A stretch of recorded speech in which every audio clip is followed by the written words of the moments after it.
Cher Jean-Luc, régulièrement nous te regardons, mes enfants Camille, Nicolas, Quentin, lors de ton émission Mission Cuisine. Le concept leur plaît beaucoup.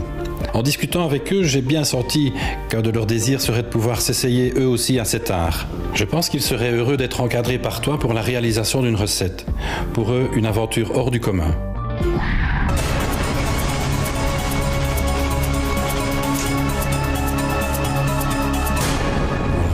Alors Camille, pour faire la farce à boulettes, il te faut forcément du hachis.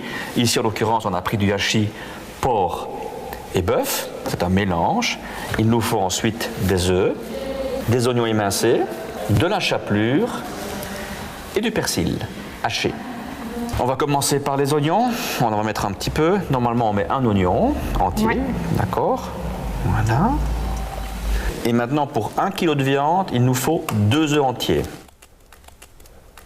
Bravo! Un peu de persil haché. Voilà, on a une grande partie de nos ingrédients qui sont déjà sur le hachis porc et bœuf. Et là, je te propose, bien évidemment, de mélanger notre préparation ici. Et c'est maintenant qu'on va mettre un peu de chapelure, uniquement pour absorber un peu toute l'humidité. D'accord? Et puis, en même temps, tes boulettes elles vont être beaucoup plus fermes. Alors, on peut également utiliser du pain de mie trempé dans du lait à la place de la chapelure. Mais moi, pour faire beaucoup plus simple, j'ai pris de la chapelure. Alors, c'est parti. Maintenant, on va mettre un peu de poivre, du sel. On va façonner maintenant les boulets. On y va. Pas trop fort, hein? Pas écraser la halle. C'est bon? Boulets à la liégeoise. Pour 10 boulets environ, 500 g de hachis de bœuf, 500 g de hachis de porc, 4 tranches de pain de mie trempé dans du lait, un oignon finement haché, un bouquet de persil finement haché, 2 œufs, sel, poivre, muscade et chapelure. Alors il va falloir cuire la sauce plus ou moins une demi-heure, donc ça équivaut à la cuisson de nos boulets. Donc quand le beurre est fondu, Quentin, on met des oignons. Voilà, on est généreux sur les oignons. Très bien, ça sent bon? Alors regarde, on va prendre un petit peu de thym comme ça, qu'on va mettre sur les oignons. Du lardon fumé. J'y ajoute maintenant du sucre brun. Maintenant, on va déglacer avec du vinaigre de vin.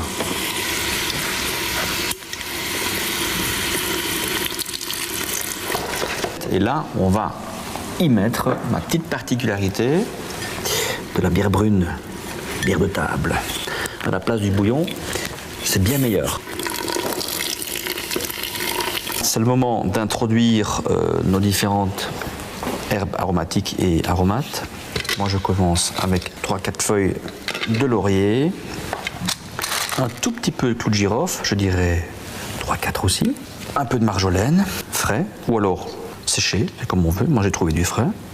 Moi, je vais quand même mettre un tout petit peu de bouillon de viande à l'intérieur. Et puis, j'introduis nos petits raisins.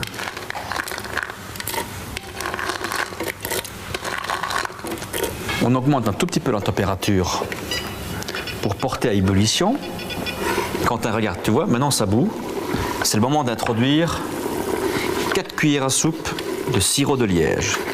Pour savoir si c'est vrai, du vrai sirop de liège, eh bien, sur l'étiquette, il est indiqué qu'il y a des pommes, des poires et des dattes. On va laisser cuire un peu plus lentement notre sauce. On va la laisser légèrement mijoter une trentaine de minutes à feu moyen. Quentin, regarde, notre sauce, elle a déjà mijoté un petit temps, une trentaine de minutes. Je te propose de continuer à mélanger un petit peu. On va utiliser du liant pour sauce, brun, en l'occurrence ici du roux brun, qu'on trouve partout dans les commerces. Et alors, il suffit de lier suivant la consistance qu'on désire obtenir. Boulet à la liégeoise. Pour la sauce, 4 oignons émincés, 200 g de lardon fumé, 150 g de raisin de Corinthe, du thym, 4 cuillères à soupe de cassonade, du vinaigre de vin, 1 litre de bouillon de viande ou de bière brune, 2 bonnes cuillères à potage de vrai sirop de liège, de la maïzena pour lier la sauce. Nos boulets, je pense qu'ils sont cuits. Je vais aller vérifier ça. Oui, effectivement. Voilà. Alors moi, Quentin, les boulets qui sortent du four, je les introduis directement dans la sauce. C'est bien meilleur parce qu'elles vont s'imprégner de tout le goût et elles vont être bien moelleuses. Tu vois. Bernard, Isabelle, à votre santé, santé des jeunes, Santé à toi. à vous tous et vive la SBL cadre. Merci, c'est gentil à toi. Santé. Merci. Retrouvez les astuces de Mission Cuisine dans votre télépro.